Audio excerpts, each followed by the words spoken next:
All right, so welcome back to the Strongcast, and Yes. here we are back with Mark and Mark. Yeah. So we'll start off with a little bit of an introduction as to who you are, and I'll do my piece after you. All right. So my name is Mark Hawks. Um, Currently, I am the program director for No Longer Fatherless, and I'm the developmental coach for Hydro Swim Club. I had this dream, a recurring dream, about 4 years ago that I should start a podcast, and just to tell my story because I know it resonates with a lot of people, and to essentially give life lessons that I had to learn the hard way to the younger generation. So a little bit of a legacy leaving behind. Awesome. So my name is Mark. I am currently working in my normal adult life as a nurse. The rest of the time, I'm a truth seeker, media guy, flawed human being, and a fellow banger of steel, like Mark is. Yes. But given that, I wanted to kind of go over and talk about the importance of discipline and consistency because you and I have both found that discipline and consistency has done very good Yes. in shaping and molding our lives, as Absolutely. shown by your obsession with 75 hard and turning it into 365 hard. Yes. Yeah, I think it's called Live Hard. I think that's the Oh yeah, year-long yeah. program. Yeah. At this point, oh yeah, there you Yeah. go. But yeah, like I just discipline and consistency have been something that's always been part of my life. Um, Anybody who's in high level sports will tell you that. I swam for the Sarasota Sharks, back when they were just starting to get on the national cusp. Um, and the standard for being on that team where you had to be at every practice, you weren't allowed to miss. And if you did show up late to practice, because practice started at 5 a.m. in the morning and then I think 3:15 at night, if you did miss morning practice, you were off the team. And that was the standard. So having those strict standards and those, because we're trying to, and people are like, oh, that's harsh and blah, blah, blah, blah, blah. But the reason for it is because we wanted to build a championship team, right? So if the end goal means I want this team to stand on the podium here, we have to have a standard that cannot be deviated from. And the system for us worked. Um, we worked incredibly hard. We were very competitive with each other, and we held each other accountable. Like if you and I were in a lane and you were slacking off, I would let you know about it, and vice versa. Um, because it was unacceptable. We only had a few boys on the team that were at that level to be national contenders. Like we every person needed to be accountable. Mhm. And so I mentioned that I am a truth seeker, and I say I'm fundamentally flawed like any human. And I think that's as a baseline. Um, First of all, you and I, every single person in the world has inherent value, but I think that inherent value is in what we can bring, not just to the table, but in life, in the good that we can bring in life. Because obviously, if you're just good as a person out the womb, but you're a piece of crap and you commit crimes for the entirety of your life, your legacy is going to be an awful legacy. Yeah. Whereas if you shape and mold your life through rigor and discipline with a distinct intention of trying to do good in the world, then that is probably a more virtuous approach to life than just saying, well, you're just good. You don't have to do anything. Well, You no just one's exist. Yeah, yeah. No one's ever just good. I mean, the only perfect person, and I tie this to religion. The only perfect person in the world was Jesus, right? Yeah. So that's the only person. But like you said, like you know, your legacy is like the good that you leave behind, right? Mhm. And that's a big part of me is like for me, I never want to have a kid feel the way I did as a child, right? I Yeah. never want them to grow up angry or confused or unwanted or not even am I worthy of love, right? I never want that for another person. Yeah. Um, so that's a big part of the reason why I do the work that I do with No Longer Fatherless. Like, you know, the boys in our community, and I think globally, I mean, the statistics show like, boys without strong men in the home are 70% more likely to be dropouts, and I think 90% Criminals. Yeah. criminals. Like, yeah, you're 90% more likely to end up in the penitentiary system. Hmm. 90% of homeless and runaway boys are come from fatherless homes. Like, and the statistics are huge. Like, you're two times more likely to be a domestic abuser without a father in the home. Like, Hmm. it's just crazy how the statistics are, and it's a simple fix, Yeah. right? To have a strong male who's good and moral in your life. Yeah. Yeah. It's so where discipline are sort of the guardrails that determine staying within a particular lane.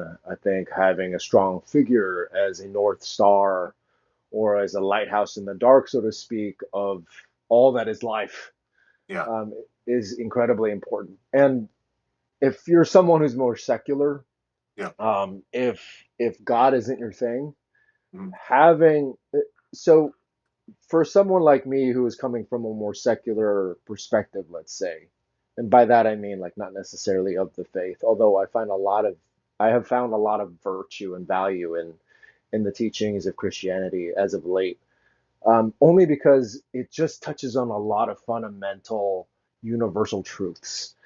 yeah, But if that's not your jam, the thing that I would say is find values that you find virtuous that align with the kind of good you want to see in the world. And in Mark's absolutely. case, if you were to strip away his faith in God, he's still driven by imparting some kind of a legacy to bring good in the lives of young men, because that was the pain and that was the evil that he experienced growing up that he doesn't want other people to have to suffer through.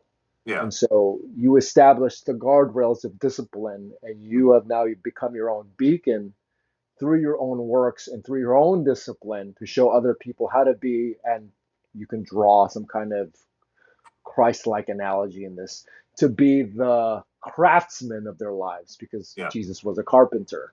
yeah, And for me, if you want to take a more secular perspective on this, how are you the craftsman in your life? Because in the attainment of being a master craftsman, say like the master marble sculptors of antiquity, we see these beautiful masterpieces. In order to get there, you had to start off as a journeyman, an artisan. You had to go through all these stages of, you could say, discipline to become a master, but you had to submit yourself to this process.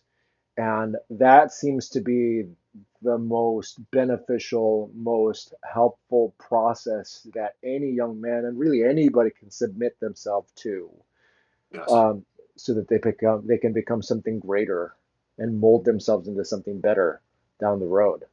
yeah.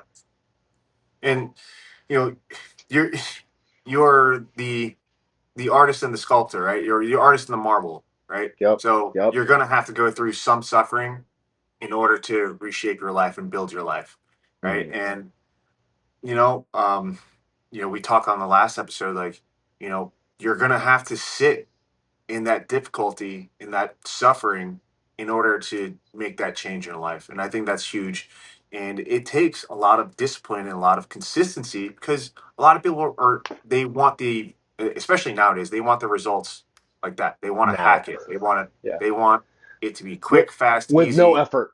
with no effort, right? I just want tell me how to do it, and I just want the cheat code, and let me just hop to the end result. Like, there is no cheat code, there is no shortcut, there is only the hard way and the suffering. And Yeah. the hard way and the suffering is where you learn all your lessons and where you can impart the knowledge to the younger generation. Mm. Now, I give a lot of cheat codes to my athletes, right? I'm like, hey, you need to wake up, earlier. You need to drink water before practice, before you go to bed. You need to eat X, Y, and Z. You need to start weight training earlier. You need to do your underwater dolphin kicks, all those cheat codes. But in order for them to implement it in a race situation, they have to do it every day in practice, and they have to Mm. suffer and figure their bodies out in order to get the end result. So there is, yes, there is some cheat codes, but you have to suffer with those cheat codes. That makes Yep. sense. Yep. And in a prior episode, I did mention that there is a difference between meaningless suffering Yeah. and the kind of changing, molding sort of suffering that you endure when you intentionally choose a path and you strip away the layers of unneeded things that no longer serve you. And I think if you're younger and if you don't share the same backgrounds Mark and I had, we explained that in the last episode. If you come from a place where you're just looking for your own sense of meaning in the world, and you haven't endured any sort of unnecessary suffering that the world has imposed upon you. So just to give some context, I've worked in the detox facility, and that is the suffering that people have brought onto themselves. Addiction Yeah. can be a form of suffering they've imposed to Yeah. themselves. There is a layer and a process of stripping away that weight that makes it difficult to just get on a good track. So if you're not there, if you haven't deviated from the path, if you haven't gone down sort of an evil route and you have just an open, clear slate in front of you, imposing some kind of good discipline in front of you and doing it willingly can not only give you a chance to do it from with, let's say, the fuel to use, you and I have used anger and resentment as a way of forcing ourselves forward, Yeah. but you can find your own sense of personal joy for moving forward. Like if you're a young man and you think that being patriotic and serving your country and the highest way that you can attain that is to become a special forces guy, Yeah. then you can do that on your own accord under your own terms because you want to and not because you have to go through the penitentiary system and you have to go through rehabilitation, which in itself is a form of suffering. But Mhm. you don't have to endure that if you have a clear track in front of you. Yeah. Yeah. I like we said on the previous episode, like joy is such a powerful, source of motivation or power, right? Like the potential you get from joy in anything, like if you apply it to your academic endeavors or your athletic endeavors, you're going to get so much better results than if you did it through how we did it with anger and resentment and Mm. suffering, right? So that's another just a powerful tool. Like if you find joy in something, like you have almost unlimited potential in that area. Mm-hmm. Yeah, because really what it boils down to is the reason why we get drunk on the weekends with our friends, the reason why we indulge in so many of the hedonistic pursuits in the world is because we're ultimately chasing joy. But Yeah. why not tie joy with a sense of fulfillment and find a reason for the suffering and for the rigor that you're imposing on yourself and doing it with a greater purpose and for something that you can leave as a legacy behind instead of just, oh, I got drunk with my friends. And don't get me wrong, I have some fantastic stories of getting drunk and getting trashed and throwing up with buddies and all that stuff. Yeah. But that you can't take to the grave with you. But the fact that, for example, Mark can speak to, I taught, you have this great story, and I always butcher it every time about teaching this kid. I think he had a mental deficiency about how he could Yeah. swim. Yeah. He Yeah, had cerebral palsy. yeah. Yeah. And So, yeah, so I think I was a senior in high school and I was just about to go to Florida State and I was, working my tail off at the YMCA, like lifeguarding and teaching swim lessons. And I had this student, Mikey, he, could barely walk. He had a like little, like almost like a walker, like the kids walker, like you sit the child in there and like they walk around like with a little table kind of deal. And you know, I s- I worked with him every day for an hour, just trying to get his legs to work, trying to get his arms to work, and I we learned through play, right? So just getting him to keep up with me and having a positive attitude, and just he got stronger every day, and you could see it. And by the end of the summer, he could swim from one end of the pool to the other. And mind you, this kid had severe like cerebral palsy. He could not. He had no motor function over his limbs. He could do that, and then what was brought me to tears was afterwards he could play with his friends out in the playground because he had those fine motor skills. He had that muscular development that you developed in the pool, and now he can apply it outside of it. And he gave me a hug. And he's like, "Thank me." He's like, "I just wanted to play with the other kids," and like it's such a heartwarming story that I will ever, forever hold in my heart because Yeah. it was, that's a life changing experience for all parties involved. I mean, I remember his parents like crying, like seeing their boy like be able to play with his friends, and it's just it's so powerful. And I wish I kept up with him because I know he moved after that. Shortly after that, I think he moved to Arizona because his dad was a baseball coach, a Mm, very like big time baseball coach. Um, but yeah, like that story, like I'll forever hold that because like that was a huge part of why I want to also impart on the younger generation because yeah. that story alone, that experience alone, just you know, it was so powerful. Yeah. Um, so if Mikey from Arizona with a baseball coach dad, if Yeah, this sounds like you and you remember Coach Mark, yeah, then do reach out. We'd love to hear back from you because for this is the sure. story that I've heard for years from Mark.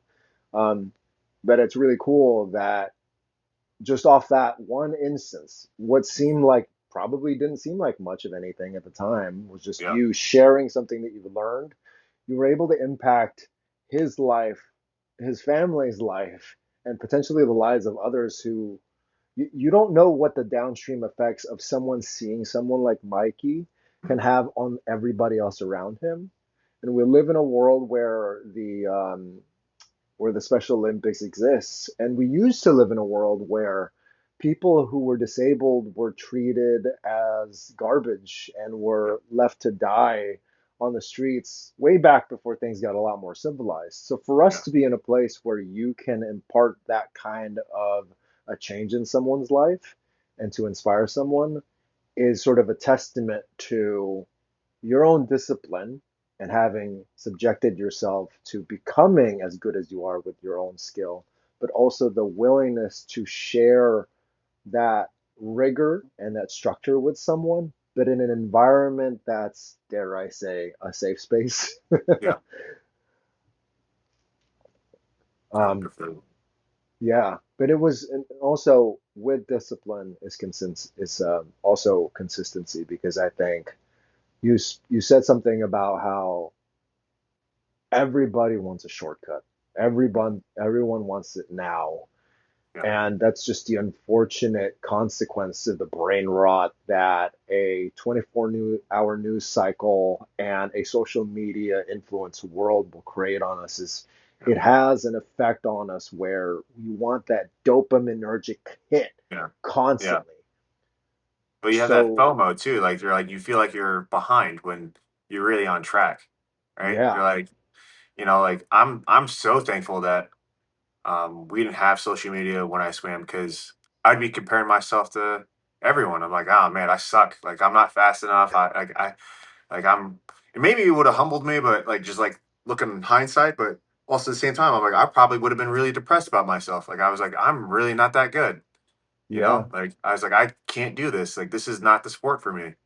Like Well, it can be, it's a double edged sword. I think, but at the same time, like I'm kind of glad like I couldn't see across the world and see what other people are doing because it just made me focus on my own lane and I wasn't just wasting time like watching other people live their lives. yeah. I think there's a saying, and it's that comparison is the killer of joy. Yes. I believe Yeah. that's how that goes. Hmm.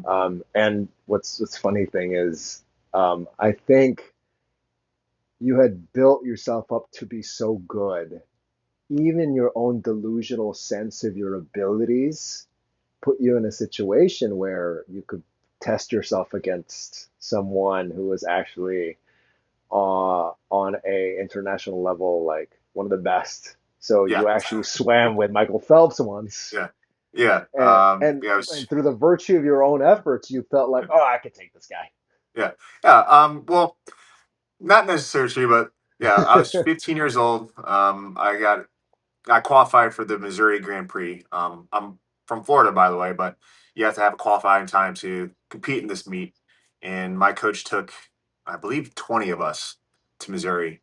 and there was a lot of Michael Phelps wasn't the only person there. You know, there was several swimmers, Ian Crocker, Matt Greaves, a couple of the females that were there, and just a whole bunch of Olympians were there, and World it was class and athletes. Yeah.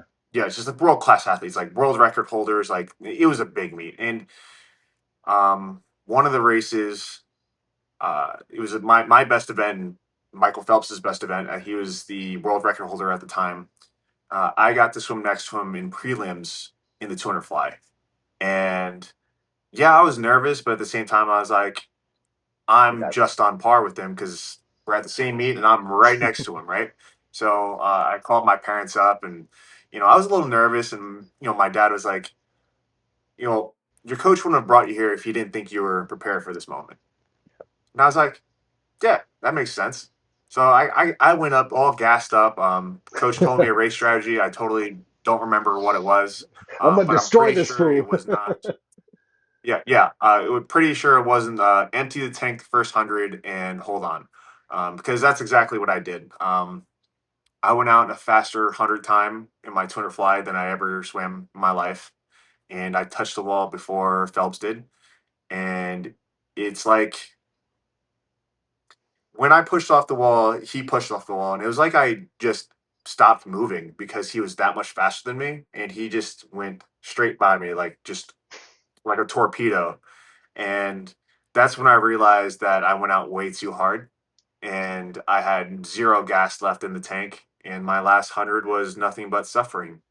And I don't recommend that race strategy for anyone because it was yeah, it was like improvised drowning, and he set the world record right next to me because he even split the race, and he's a world class athlete, and and he got to swim at night again, and he set the world record again. So it was really memorable, and I'll always cherish that moment that I beat Phelps for the first 100 of a 200 fly.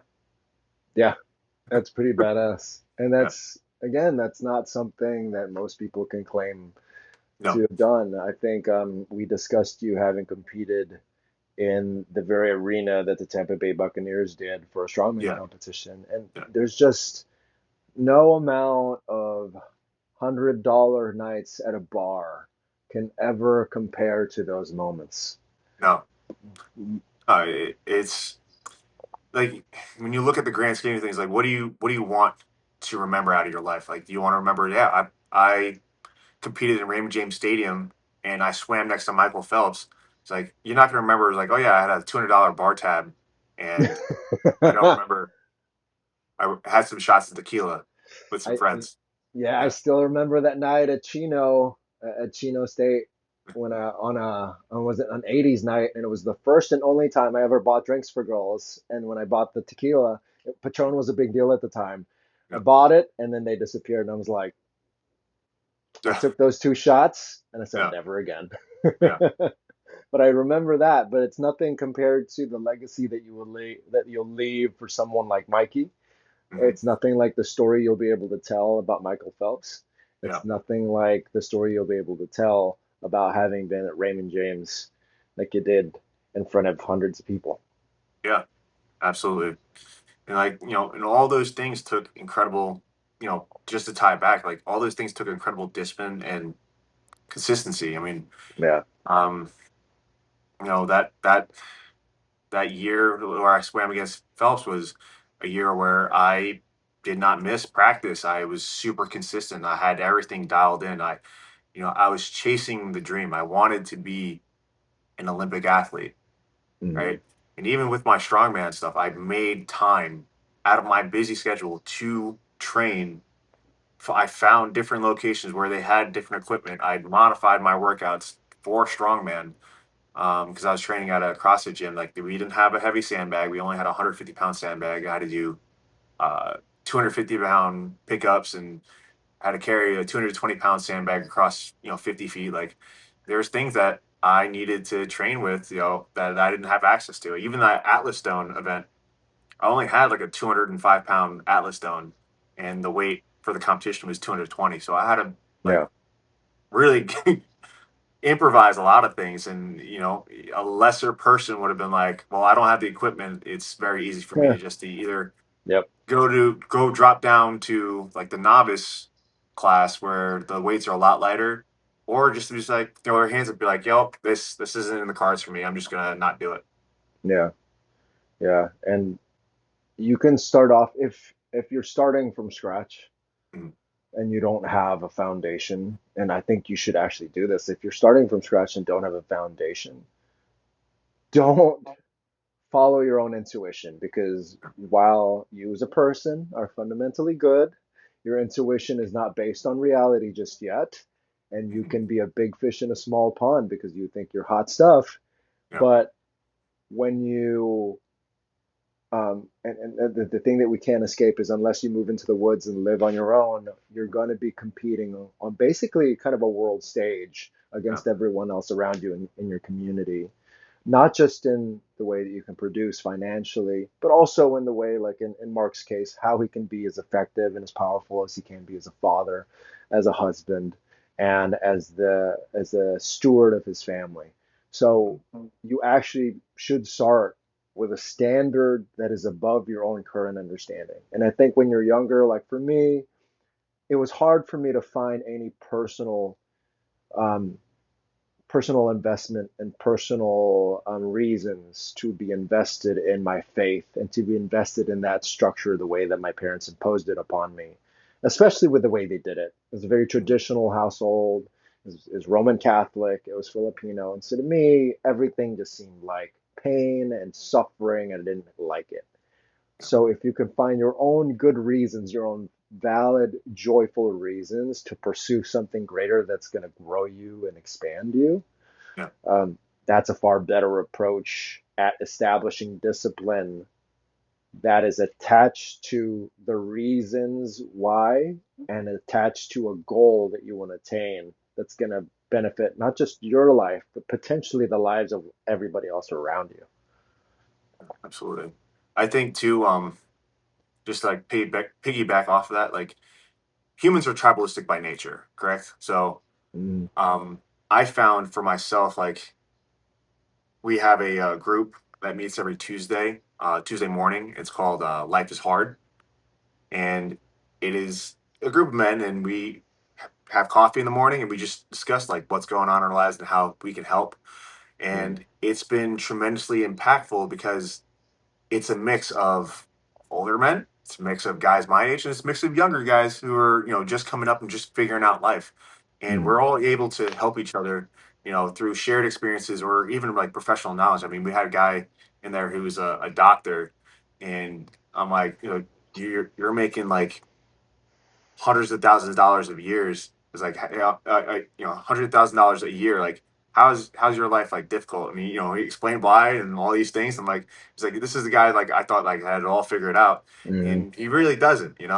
So it just shows like no matter where you are in the grand scheme of things, like you can always learn from somebody, and Yep. and like I think you know, for especially for guys, like girls are easier to communicate. They're more social creatures, but for Yeah. guys, I feel like we don't do really well with therapy, like face to face therapy. We learn best when we're doing things side by side. So that's why Yep. jujitsu is so great because we're doing something physical. Where guys are most likely to be kinesthetic learners. So Mm, doing something active, triggers like the neurons and the synapses to fire more. So just doing something side by side with other people, like minded people, helps tremendously. And I yeah. think that's why like sports was so impactful because I was racing and training with guys that were and girls who were just as fast as me or faster, and that just made me want to push more. Um, and sometimes like that's not always the case for for women. Like I know if like for girls, like I had one girl in practice. I'm like, hey, if they're going slow in front of you, run them over. And like for her, she doesn't do well with that. She's like, I don't want to hurt them. I'm like, well, they're impeding your progress, right? Mm, But if I told one of my boys to do that, they're like, yeah, I got it. Let me run them over because they're going too slow, yeah. right? It. You have to find that kind of balance, and I learned this through coaching.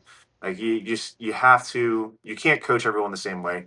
There has to be like little nuances. Like I have several athletes where I was like, hey, if you want to get faster, he's like, you need to eat this dirt and you need to run through that brick wall. And they're like, all right, how much dirt am I going to eat and how hard do you want me to hit that wall, coach? Yeah. Very simple, right? And I love those athletes because it just they just get it, right? Yeah. For the other kids, I have to like, hey, you did this right. Let's change it. You have to almost like not coddle them, but be a little softer. Mhm. And I'm learning this as a father too. Like I can't raise my kids like I coach them, right? I was like, I can't go to my 7 year old and be like, it's like, why did you do? Why, I can't be so hard. I have to be a little softer approach, and even with Mhm. Sylvia, I have to be a little bit, even her, like I have to talk softer and be with her. So Yeah. it's just different. Yeah. What presenting just to kind of get this towards the end. Um, this applies to people around us and to ourselves. I think it's developing an awareness for what drives and motivates you. For Yeah, some people like us, for a time, it was anger and it was resentment and it was a sense of rebellion and it was a chip on our shoulder about proving to the world that we're better than what people think we are. yeah, But for some people, it's going to be, challenging, say, my daughter and saying, "Oh, you're worthless," yeah, may not resonate with her. And while um, some people will say, "Oh, come on, like that's such a like wimpy way yeah. to kind of get someone," that may Yeah, be the soft parenting case. doesn't work. But what is the goal here? If the goal here is to get someone to attain greatness, why, because of your own selfish drive to impose it in your own way, insist on one approach when and this applies to you. If you know that being harsh on yourself and say listening to David Goggins is just not your thing, maybe you need to listen to someone who is a little softer. Maybe you need to listen to someone like a Les Stroud, who's Mhm. going to be more of a who is more biblical, who is Yeah, probably going to be more soft spoken, but still drive you to attain greatness, not because he drives you hard with a whip, but because he yeah, draws you. Because there's two ways to motivate yourself. It's either because you're running away from something or you're running towards something. And you have to cultivate what form of motivation you need in your life in order to instill the kind of discipline that's going to drive you forward towards the goals that you're trying to strive for. absolutely. Yeah, it's just it's different for everyone. I mean, for me, like I work really well with people telling me, is like, hey, yell at me, like, hey, you need to pick it up, you need to get this going, like tell me X, Y, and Z. Like that works really well for me. That's something that Mm. I'm used to. But for other people, like they don't function that way. So No. it's just finding what works for you best. And sometimes I gotta write down and tell athletes like repeatedly what the set is or what's going on because they just quite not get it. And I have to kind of like take a deep breath and come at it with a different approach. Yeah. And just because someone asks you to speak softly to them, it's not to say that they won't deliver with intensity or aggression just because they Yes. expect like softer speech. Just because I think it's novel to have someone like for those of you guys that don't know, like someone like a Louis Simmons, to have maybe like your traditional Russian weightlifting coach to get on you, kind of belittle you a little bit. Yeah. Maybe that's not your style. Maybe you do want someone who's a lot softer. As long as it gets you moving forward in the right direction, and as long as, and this is important because this is the voice you're going to implant in your own brain and is going to move you forward through all the things that you do in your life. And potentially the same voice you're going to deliver in your own life. So maybe once upon a time for you, Mark, it was the anger, pain, and resentment. But now having a daughter, she has no conception of any of that. Yeah. Anger, pain, and resentment is not something that she's going to respond to. And while, at least for me in my experience with Ava, she responds well to direct, exact instruction. But there's never Mhm. any animosity. There's never any anger. There's never any Yeah. resentment. It's just do this, and you'll get this result. And Yes. some and sometimes when she's processing it, Mhm. she gets overwhelmed and she might Yeah. withdraw. But if you learn to notice that in Yeah. yourself or in others, and you learn to give space so that she can figure it out, she might go back to you in good faith and charge forward again. Yeah. Yeah. Just like, just learning from, my daughters and even like athletes, with Noelle, like I have to, come out of the soft approach. Like, getting up for school was a hard thing. I used to yell at her. I was like, get up for school. Like, we got to get going, like rush her. And she just freezes. But if I come in there gently, it's like, hey, get your shoes on. We got to get ready for school. It's like, you have all your stuff picked out. And she's like, yes. I'm like, all right, let's get moving. We're going to leave in like 10 minutes. Mm-hmm. She's right on it. Yep. And, with coaching, I used to coach like the little kids. And for a majority of them, I was able to like, hey, let's go X, Y, and Z. We're going to leave on the top, and I've used my voice projects, so they got it right away. And I was that kind of like hard figure in their life. But Mm-hmm. I had a little girl that was just terrified of me.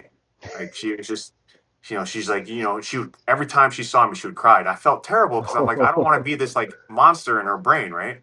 Yeah. So I would crouch down, like, down to the pool deck, and be like, hey, we're going to do this set. He's like, you're going to breathe every three, you're going to push off the wall and streamline, and we're going to have a great practice. And she got it right away. And she, Nice. like for a long time, I was like, man, this kid hates me. And then I come to find out, during Christmas time, she's like, hey, Coach Mark, is like, I just want to let you know you're my favorite coach.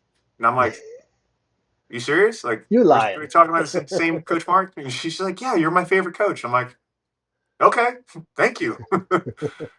So, but Yeah. yeah, it's just coming with a different approach and like coming at it with a different angle. Yeah. For Yeah. different people. And I think so. Just to wrap it up, I think it's important that just because we say the word discipline, people shouldn't construe it or confuse it with the idea of someone who's there to crack a whip. And I think Yeah. that's important, not just for everyone else, but for yourself. So if you find yourself needing to impose some kind of discipline, really it's just about setting guardrails for yourself, setting what you will expect of yourself, what you will and will not tolerate, and the direction that you want to go and the time that you want to do that in. That's what it really boils down to. Discipline is not about some angry Russian or angry Shaolin Kung Fu instructor riding you the whole time, making you seem like you're worthless, yelling at you or condescending you. It's not about that. That's not what discipline about is about. Oh, All right. Well, this has been another great episode. You can find all of our socials. I'll drop them down at the end of this whole thing. But my name is Mark, Mark. and tune in for another one next time. All right. See you guys. Peace.